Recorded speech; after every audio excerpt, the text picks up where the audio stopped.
పావని గారు. ఆ పాపారావు గారు. తినే మా ఆవిడ, మీకు పరిచయం చేద్దామని తీసుకొచ్చాను. బాగున్నారా అండి? నేను బాగున్నాను ఆంటీ. ఆంటీయా? అయ్యయ్యో, తప్పుగా అర్థం చేసుకోకండి. మా ఆవిడికి తెలుగు రాదు, బెంగాలీ అమ్మాయి. మిమ్మల్ని అండి అనబోయి ఆంటీ అనేసింది. అవునా? మీది కుక్క? మాదేనండి కుక్క.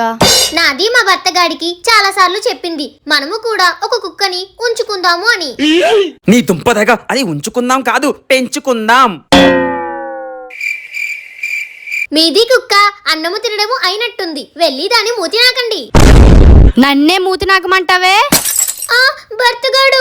భర్తగాడు, క్షమించండి, మూతి కడగండి అనబోయి నాకండి అనేసింది. తెలుగు రాదు కదా, ఈ ఒక్కసారికి ఏమి అనకండే.